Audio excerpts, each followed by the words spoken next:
धनबाद के circuit house में शनिवार को झरिया कोलफील्ड बचाव समिति ने विधानसभा की विशेष समिति को ज्ञापन सौंपा। नमस्कार, आप देख रहे हैं मिरर मीडिया। मैं हूं आपके साथ चंद्रा सिंह।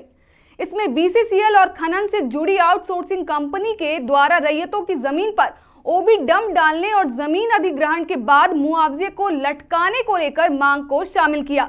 झरिया कोलफील्ड बचाव समिति के अध्यक्ष राजीव शर्मा ने ज्ञापन सौंपने के बाद कहा कि बीसीसीएल की ओर से कहीं भी अगर नए माइंस की शुरुआत की जाती है तो सबसे पहले सीओ से जमीन के सारे मामले को सुलझा लेना चाहिए।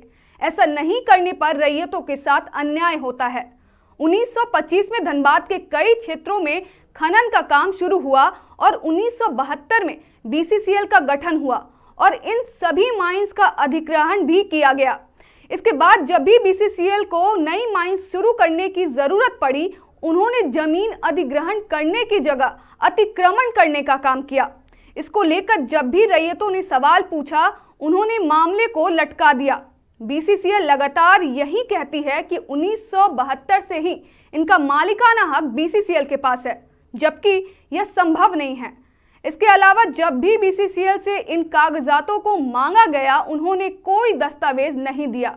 विधानसभा की विशेष समिति के सामने झरिया के विस्थापन की समस्या को भी रखा गया। जरेडा की धीमी रफ्तार के कारण लोगों को कई तरह की समस्याएं हो रही हैं। राजीव शर्मा ने आगे कहा कि समिति के सदस्यों के साथ बीसीसीएल सीएमडी और उपायुक्त भी बैठक में मौजूद थे। इसमें ग्रीवांस सेल बनाने की बात पर सहमति बनी है। यह सेल 10 दिन के अंदर बन जाएगा और किसी भी समस्या का समाधान 1 महीने के अंदर करने का काम करेगी। मालूम हो कि बीसीसीएल में कोयला खनन से जुड़ी आउटसोर्सिंग कंपनी एनटी देवप्रभा पर राजस्व भूमि अतिक्रमण और रैयती जमीन पर ओबी डंप डालने के मामले की जांच के लिए विधानसभा की विशेष समिति और प्रशासनिक अधिकारियों की टीम 3 दिवसीय दौरे पर है। 21 सितंबर तक यह समिति दौरे पर है। शनिवार को सर्किट हाउस में रैयतों के साथ बैठक करने के बाद समिति के सदस्य कई और इलाकों का दौरा करने के लिए निकल गए। वहीं समिति ने शुक्रवार को सुरंगा, पहाड़ी गोंडा, जीना गौरा, नूनूडी मुहलबनी, भौरा गौर खुंडी, भौरा 12 नंबर, परिसियाबाद और जहाज टांड क्षेत्रों का निरीक्षण किया था। कोलफील्ड बचाव समिति की तरफ से आज हम लोग आए थे और उसका मुख्य उद्देश्य और मुख्य मुद्दा ये था कि जो बेतरतीब तरीके से खुली माइंस से कोयला का उत्खनन हो रहा है, उससे बहुत सारी अनियमितताएं हैं, जिसके हम लोगों ने चर्चा समिति के समक्ष और माननीय उपायुक्त जब थे उनके समक्ष भी रखी है। जैसे हम लोगों ने ये सुझाव दिया कि जब भी कोई माइंस खुलती है, ओपन कास्ट माइंस नए सिरे से आती है, सबसे पहले उसकी ज़मीन की जांच की जाए। सीओ उसकी ज़मीन जांच करके उसको अप्रूव करे, उसके बाद ही वहाँ पे माइनिंग एक्टिविटी शुरू की जाए। होता यह है कि रैयतों की ज़मीन का अतिक्रमण करके वहाँ पे ओबी का डंपिंग करके और पूरी कवायद की जाती है, जिससे न तो रैयत को उसका मुआवजा मिल पाता है और वो बरसों तक वो उलझते रहता है। दूसरा बात हम लोगों ने ये कहा कि जो भौरा एरिया की बात आ रही है, जहाँ पे पूरी तरह से भौरा 8 नंबर, भौरा 12 नंबर, ये पूरा इलाका जो पूरी तरह से एक तरह से तहस नहस हो गया, उन क्षेत्रों में भी रैयतों की संख्या कहीं अधिक है। जैसा कि बीसीसीएल के अधिकारी बताते हैं, उनसे कहीं अधिक संख्या है। होता ये है कि 1925 से 1972 के बीच, माइंस एक्ट 1925 में आया था। 1925 से 1972 के बीच में जिन ज़मीनों का खरीद बिक्री हो गई, जिनको माइंस ऑनर ने और बाकी लोगों ने खरीद बिक्री कर दी, उन ज़मीनों पे भी बीसीसीएल अपना दावा करती है। तो बीसीसीएल का जन्म 1972 में हुआ, तो 72 के बाद जो ज़मीनें बीसीसीएल को मिली, बीसीसीएल उनका रिकॉर्ड जो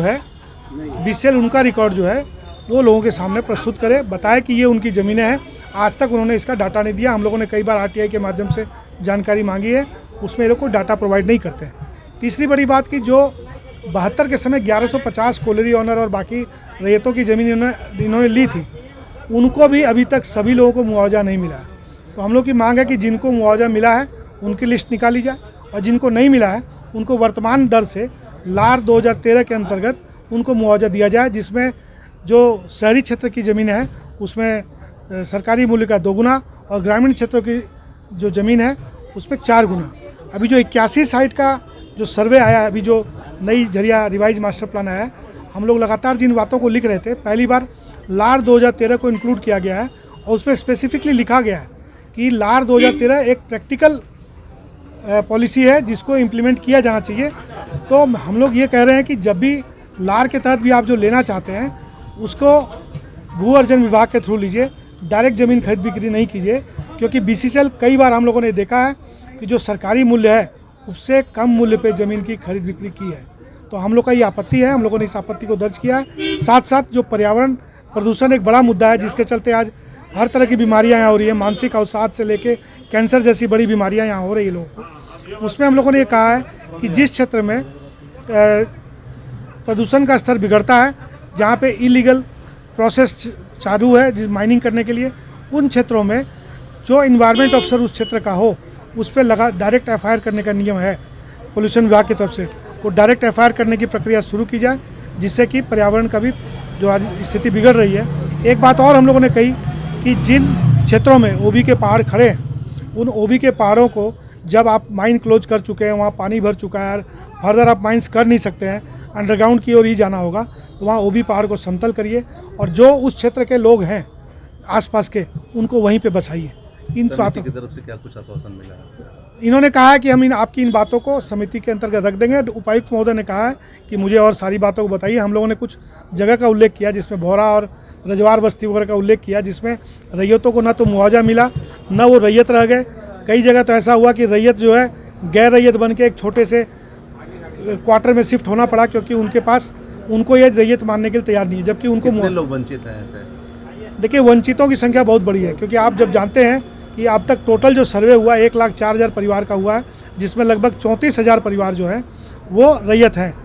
हम लोग के हिसाब से ये आंकड़ा बहुत बड़ा है, क्योंकि लगभग 10 लाख की आबादी है, तो 2 लाख से अधिक परिवार होने चाहिए। तो वो जो आंकड़ा सर्वे हुआ वो गलत हुआ है। और एक जो 2019 की जो सर्वे की कट ऑफ डेट रखी गई है, जब झरिया मास्टर प्लान अभी लागू हुआ है पहला, तो इसमें सर्वे की डेट 2025 ही होनी चाहिए, क्योंकि 19 में जो लड़का 17 साल का था, आज 6 साल के बाद वो शादी ब्याह भी कर लिया होगा और बच्चे भी हो गएंगे, तो एक और परिवार बढ़ जाता है।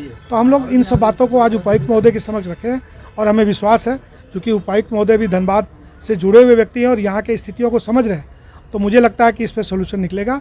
और झरिया रिहेबिलिटेशन डेवलपमेंट अथॉरिटी में जो अभी की जो वर्तमान स्थिति है, हम लोग कोई बात नहीं रख पाते हैं, क्योंकि उसमें सिवाय कमिश्नर साहब के और डीसी साहब के अलावा जितने अधिकारी हैं वो अधिकतर बीसीसीएल के ही हैं। आप लोगों ने कुछ समय सीमा भी दे रखा है? हम लोगों ने समय सीमा क्या, हम लोग इनको रखे हैं। इन्होंने कहा कि हम इन सारी बातों को इंक्लूड कर लेंगे और कुछ मुद्दे हम लोगों ने बताए थे, उनका डॉक्यूमेंट अभी समिति के समक्ष हम लोग रख देंगे, जिससे कि रैयतों की संख्या का जो एक डाटा आ रहा है उसमें चेंजेज हो जाएगा। मतलब क्या लग रहा है आप लोगों को, जैसे कागजात आप प्रस्तुत करेंगे, आश्वासन मिलेगा, कब तक होने की उम्मीद है, क्या कुछ प्लान आप लोग? देखिए, ये तो कोई थोड़े समय की लड़ाई है नहीं।